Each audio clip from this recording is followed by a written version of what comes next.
You are now listening to the My Own Private Radio show here on KSCU Santa Clara, and I am your host, DJ Envy. And today will be a special show. It is not the DJ Envy annual Fantasy Oscars show updated. That'll be next week.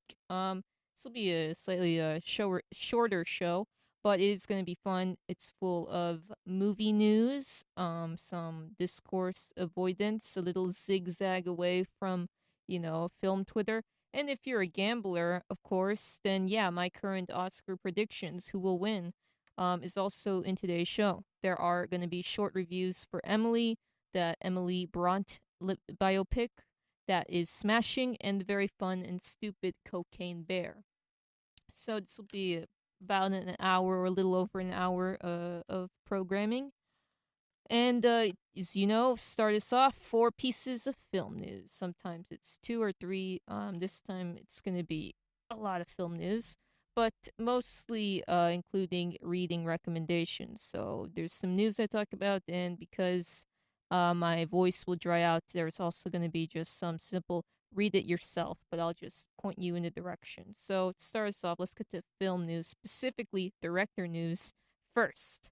So if you have listened to the show before last year, you know I did enjoy Triangle of Sadness, the movie from Ruben Östlund, and I was happy to see it be nominated for Best Picture. I should have predicted it to be a Best Picture nominee, but I didn't think that would happen. I just was like, hey, it's on my top 20 list, and I was just like, Oscar schmosker, and man, I mean, I was right to enjoy it, and happy to see it at the Oscars, but I really, really should have just put money on it being nominated because I would have made a lot of cash.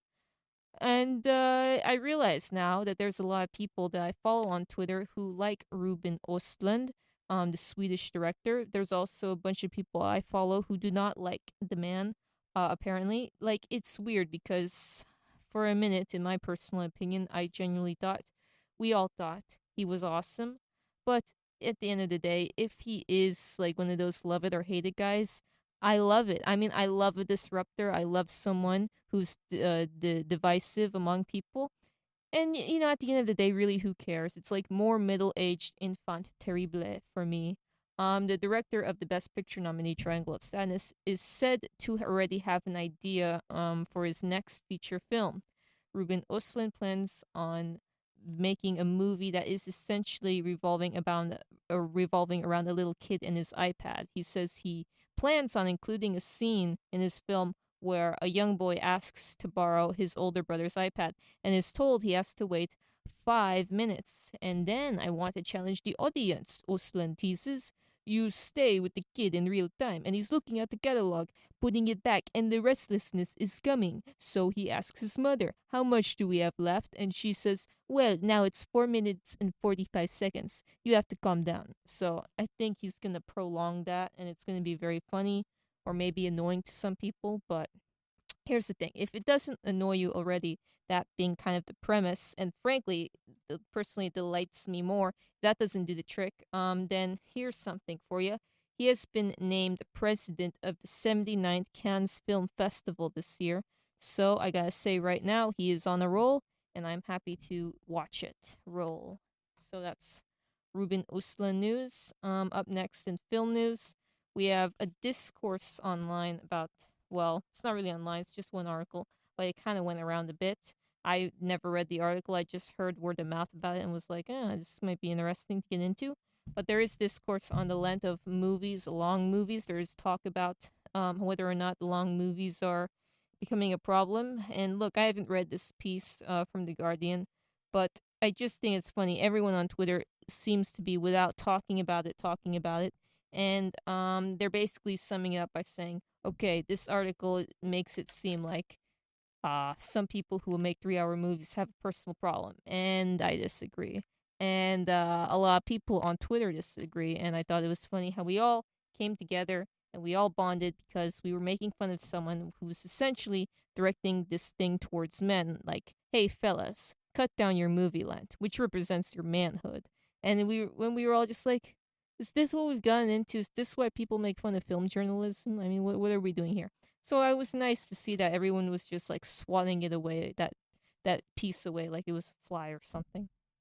And oh, fun fact. I mean, look, again, I haven't read the entire article, but don't get Chantal Ackerman's surname wrong if you're a real cinephile. So I'm gonna say about that. Anyway, now reading about something else online that we're gonna zigzag away from. Sight and Sound, the magazine for movie goers and movie fiends, decided to finally publish all the names of all the critics' personal sight and sound lists, complete with the comments. And so I decided to not discuss this. Why? Because I am in a Lou Reed sort of mood, and I don't feel like going into depth discussing critics today. But my top 10 for sight and sound is once again in no particular order: Taxi Driver, Mad Max Fury Road, Beau Travail, Good, the Bad, and the Ugly, Aguirre, The Wrath of God, Portrait of a Lady on Fire, Rios des Mortis, Gummo, The Shining, and Tree of Life. Those are my top 10. Now, on to reading recommendations. It is now the reading corner, not just the movie corner. So this is number one. There's only gonna be two reading recs right now. Number one in the reading rainbow corner. This is a piece from Vulture. If you ever check out Vulture, and if you haven't, then yeah, you might have. Maybe you have, but you haven't remembered it. But there's this thing, this piece titled "Bad Projection is Ruining the Movie Theater Experience." And look, I'll be honest. I read it, the entire thing, this one. And while I don't agree with the media agnostics in this article, what they say about celluloid versus digital, I do think that it was a very well written article, an in-depth article about how your average digital and even 70 millimeter film projection in your average movie theater is done quite shabbily. I also recommend the article "Dehumanization is Taking Place with AI. Italian dubbers go on strike to demand human working conditions amid digital disruption." And I thought that was a title that immediately grabbed my attention. And I know what you're thinking. When you hear AI, you probably think, oh, you're talking about, yeah, AI, artificial intelligence. If you're a film buff listening, maybe like me, the first thing you think of is AI, the Spielberg film. Cue the John Williams track.